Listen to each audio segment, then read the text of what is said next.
आप देख रहे हैं पीबीएन न्यूज। मैं हूं शब। पीबीएन न्यूज में वक्त हो चुका है दिन भर की कुछ खास खबरें जानने का। तो आइए देखते हैं क्या है आज की खास खबरों में। अखिलेश यादव के बुलडोजर वाले बयान पर ओम प्रकाश राजभर का विवादित बयान सामने आया है। जी हां, ओम प्रकाश राजभर ने कहा है कि अहीर को 12 बजे बुद्धि आती है। उन्होंने कहा है कि हमने समाजवादी पार्टी इस शर्त पर ज्वाइन की थी कि हाईकोर्ट के 2023 के आदेश को माना जाए, जहां ओपी राजभर ने सपा पर आरोप लगाते हुए कहा है ये भी कहा है कि समाजवादी पार्टी का पिछड़ा सम्मेलन लोगों को गुमराह करने के लिए हो रहा है। उन्होंने कहा है कि जब ये सरकार में थे तो पिछड़ों का ख्याल भी नहीं होता था। आइए देखते हैं क्या कहा है ओपी राजभर ने। और आगे 12 बजे खुले लब है जाने ये का बतियई हैं।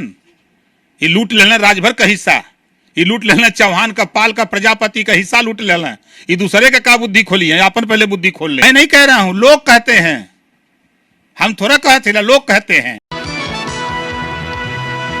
सपा महासचिव स्वामी प्रसाद मौर्य पर हमला हुआ। जी हां, स्वामी प्रसाद मौर्य पर हुए हमले के बाद से सियासी गलियारे में हलचल काफी ज्यादा बढ़ गई है। बता दें कि स्वामी प्रसाद मौर्य पर जूता फेंका गया, जहां जूता फेंकने वाले युवक को समर्थकों ने खूब पीटा। जी हां, जहां आईजीपी में महापुरुषों को लेकर सपा का कार्यक्रम था।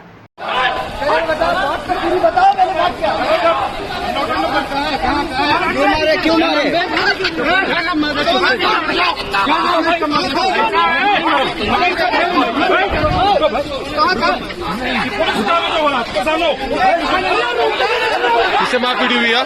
मारपीट किससे हुई है?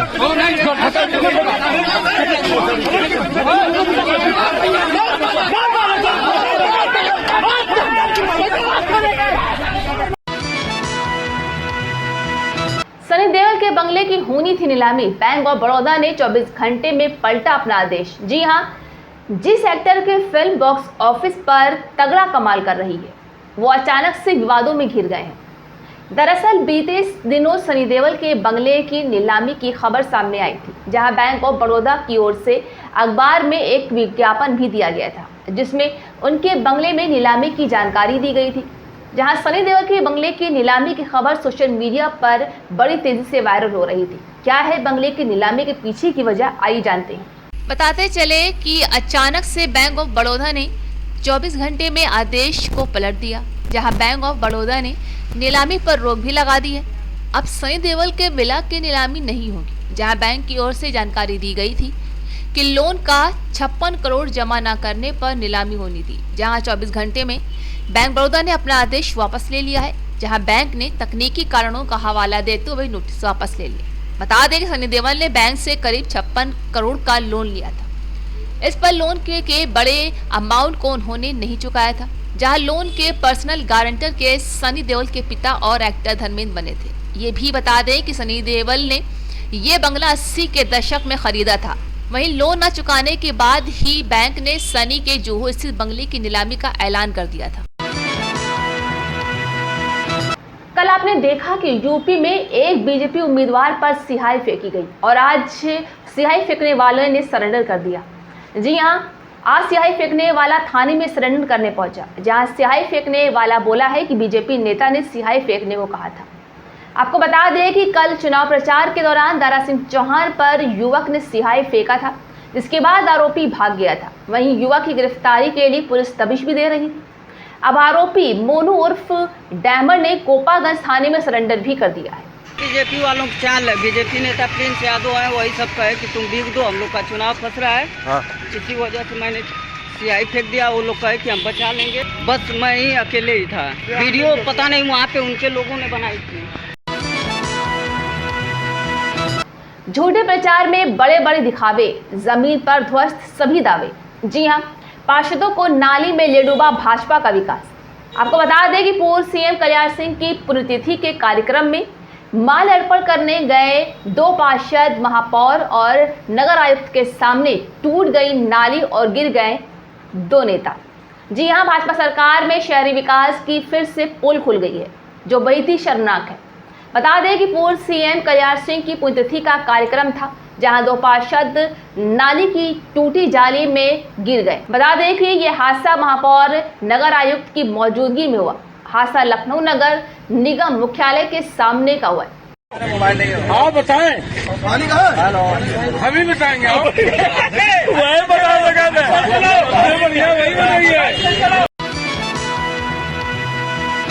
उत्तर प्रदेश के मुख्यमंत्री योगी आदित्यनाथ ने कहा है कि पीएम मोदी के नेतृत्व में राज्य सरकार ने बिना भेदभाव के समाज के सभी वर्गों को सरकारी योजनाओं से जोड़कर प्रत्येक निवेश भागीदारों को सुरक्षा का विकास दिलाया है, जहां आज उसका परिणाम है कि यूपी निवेश के सबसे अच्छे गंतव्य के रूप में देश और दुनिया के सामने जाना जाता है। देश के यशस्वी प्रधानमंत्री मोदी जी की प्रेरणा, उनका मार्गदर्शन, उनका नेतृत्व तो है ही, साथ साथ उस मार्गदर्शन और नेतृत्व से प्रदेश सरकार ने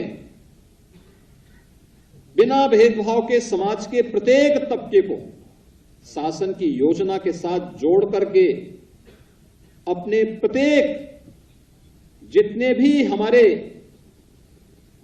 इन्वेस्टर पार्टनर थे, उन सभी इन्वेस्टर पार्टनर्स को सुरक्षा को जो विश्वास दिलाया, आज उसका परिणाम है कि उत्तर प्रदेश निवेश के सबसे अच्छे गंतव्य के रूप में देश और दुनिया के सामने जाना जा रहा है। मध्य प्रदेश रोजगार मेला में वीडियो कॉन्फ्रेंसिंग के दौरान प्रधानमंत्री नरेंद्र मोदी ने कहा है कि नीति आयोग की रिपोर्ट के मुताबिक 5 साल में 13.5 करोड़ लोग गरीब रेखा से ऊपर गए हैं, जहां इस साल दाखिल किए गए आईटी रिटर्न पर आय और एक रिपोर्ट में पिछले 9 वर्ष से औसत आय में वृद्धि हुई। अमृतकाल के पहले वर्ष में ही 2 बहुत बड़ी सकारात्मक खबरें आई हैं। ये खबरें देश में कम होती गरीबी और बढ़ती समृद्धि का परिचय देती है। नीति आयोग की रिपोर्ट में आया है कि सिर्फ 5 साल के भीतर ही भारत में 13.5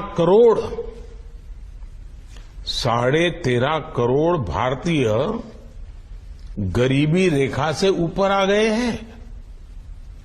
कुछ दिन पहले एक और रिपोर्ट आई है।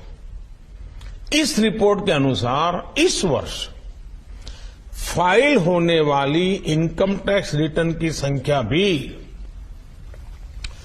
दूसरा महत्वपूर्ण संकेत दे रही है। पिछले 9 वर्षों में लोगों की औसतन आय में भारी बढ़ोतरी हुई है। आईटीआर के आंकड़ों के मुताबिक 2014 में जो औसत आय, एवरेज इनकम करीब 4 लाख रुपये थी, वो 2023 में बढ़कर 13 लाख रुपये हो गई है। भारत में लोअर इनकम ग्रुप से अपर इनकम ग्रुप में, लोअर इनकम से अपर इनकम ग्रुप में जाने वालों की संख्या भी बढ़ी है। Safipur Shafi Makhdoom memorial educational society की बैठक हुई संपन्न, जिनमें इस अमृत महोत्सव के उपलक्ष्य में मदरसा की प्रबंधक शबीना खान ने ये प्रस्ताव पारित किया। बता दें कि सफीपुर व क्षेत्र के आसपास के गरीब और असहाय बच्चों को स्वास्थ्य संस्था द्वारा चलाई जा रही संस्थानों में निःशुल्क शिक्षा दी जाए और सभी छात्र छात्राओं को किताब, कॉपी और ड्रेस भी निःशुल्क दिया जाए। इस प्रस्ताव का समिति के सभी सदस्यों ने जोरदार स्वागत भी किया है।